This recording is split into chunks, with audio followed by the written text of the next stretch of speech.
Okay. So, we all age, men and women, okay?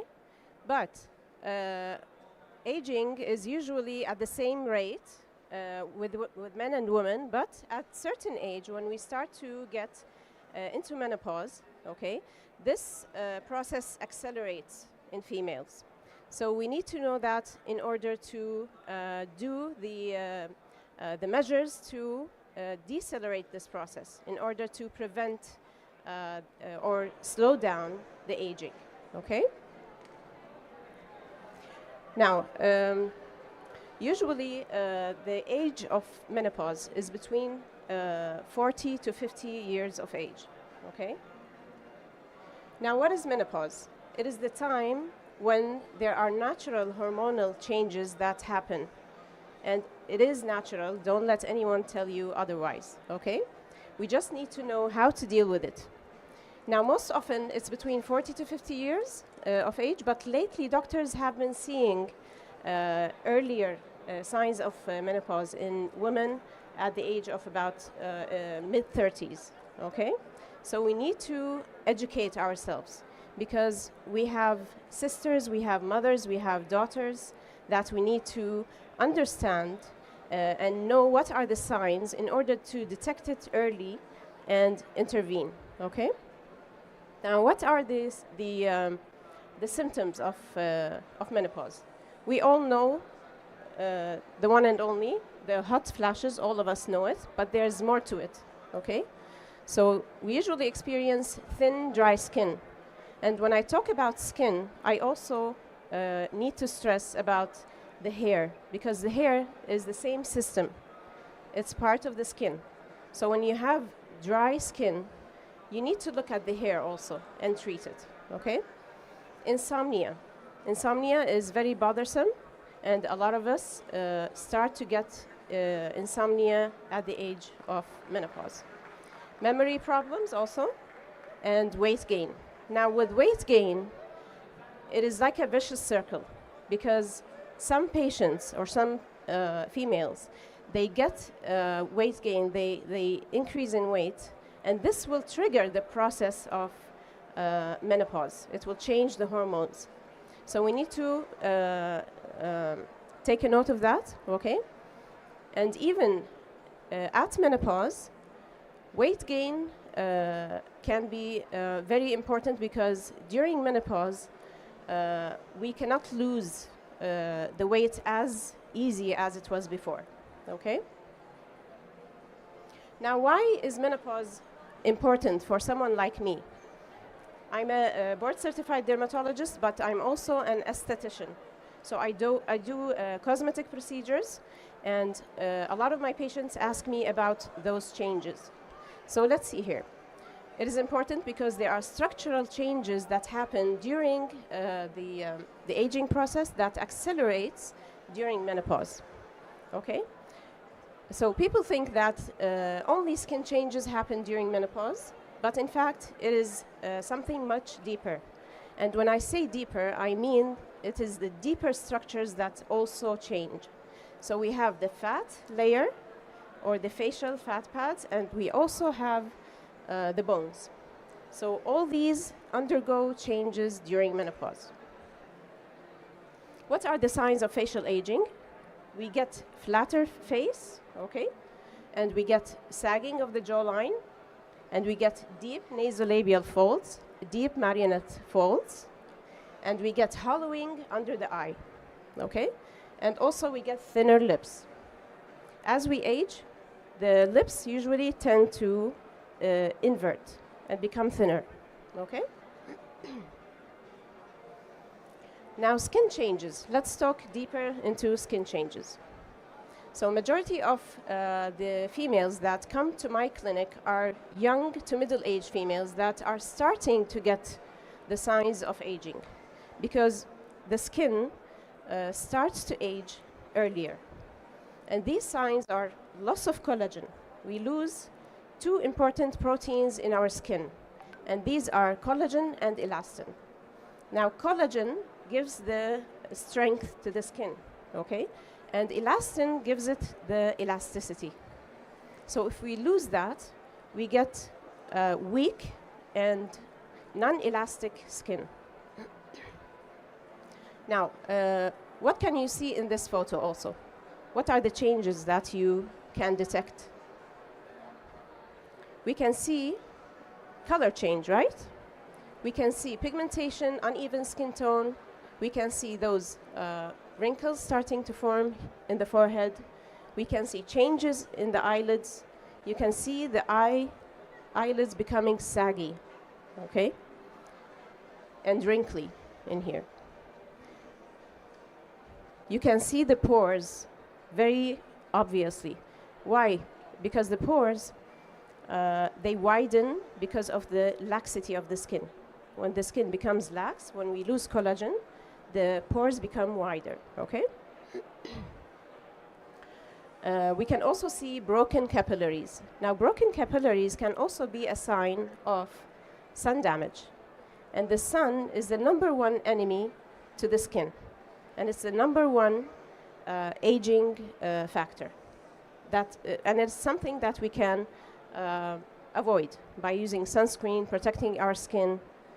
The most effective protection for our skin is the clothes.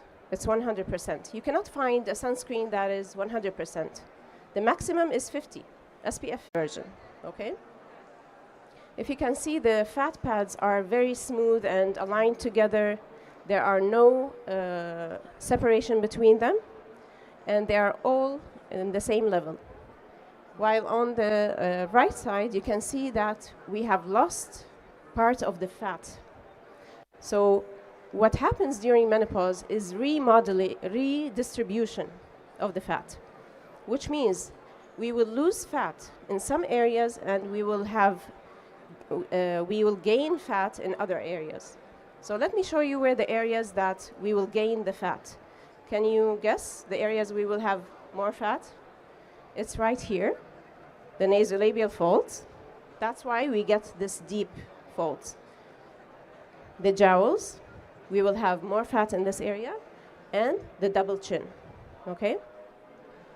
So what could I do to get rid of this? This is the most issue that my patients ask me for to treat in my clinic, are these extra fat pads, okay? And I treat it by injecting a special enzyme. It's just a simple injection in the clinic, very fast, a little bit painful, but gives really good results. And these are enzymes that dissolve the fat in a natural way, not affecting the other structures, not the skin, not the other, like the blood vessels or the nerves, okay? So it's basically very safe and very effective. We inject it in the nasolabial fold, in the jowls, and in the double chin, okay? Now, if you can see the lips, can you compare the lips?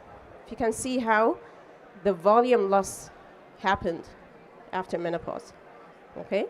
So a little bit of filler doesn't make it wrong, just to give it a plump. In my practice, I like to be very natural.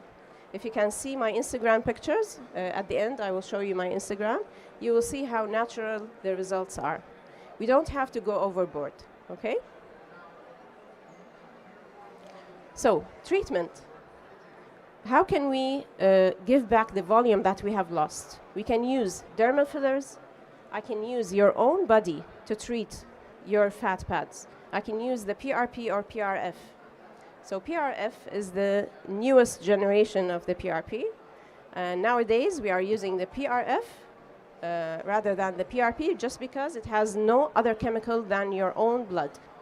And your blood will have exosomes, it will have stem cells that will stimulate your own regeneration of the soft tissues.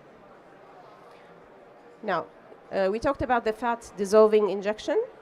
It's called the PB serum.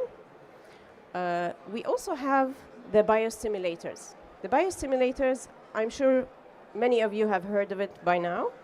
These are the Sculptra and the Radius. And these stimulate enhancement in volume in the face, but in a natural way. It's not like fillers. We don't inject and we get volume back, you know.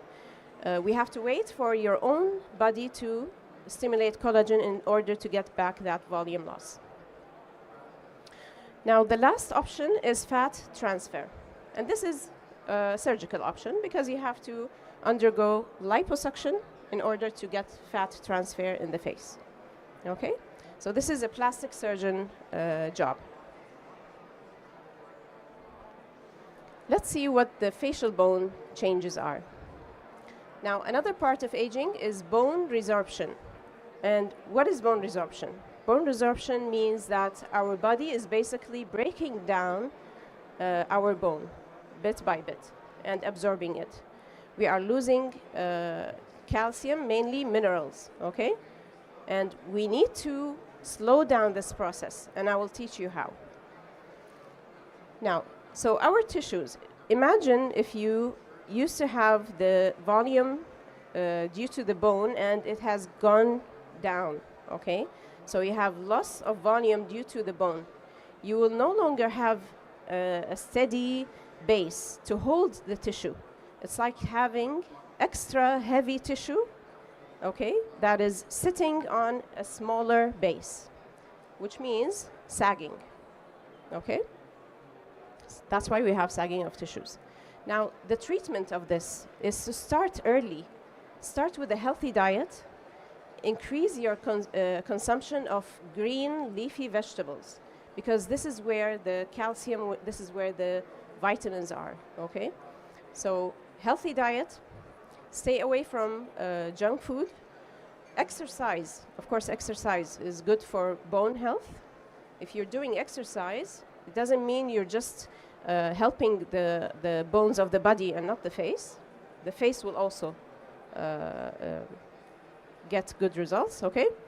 So exercise and good sleep. And the third option is the most important vitamin that no one is talking about. I don't see a lot of doctors talking about this. And I stress on it very, very much because before we used to think, okay, I will take calcium and I will take vitamin D and that's it. But now we know by research is that taking a lot of calcium and vitamin D can only increase the accumulation of calcium inside our organs and inside our blood vessels. It's not all going to the bone. And the most important vitamin that will help the vitamin D work, really work, and push that calcium back into the bone to remineralize our bone is vitamin K2. We all know vitamin K1, okay? And we know its role in blood coagulation. We've all heard about that once in our life, maybe. But vitamin K2, very few people know it, okay? So vitamin K2 can be taken in the form of capsules. I urge you to ask your doctor and to research about it. Vitamin K2 needs to be given to most people who, let's say, middle-aged, to start taking vitamin K2. Okay? Thank you so much. I'm Dr. Aalya. If you want to reach me to ask me any question, you can contact me on this phone number or my Instagram. Okay? Thank you very much, Dr. Aalya. And if you've got any particular questions for Dr. Aalya, please raise your hand and then I'll bring them over to you. So let me know if you've got any questions. Don't feel shy. Any questions? And I think that wraps up our conversation today. Thank you very much for joining us, Dr. Aalya. Have a nice day. Thank you. We've got more conversations lined up for you, so please take a picture of the board around the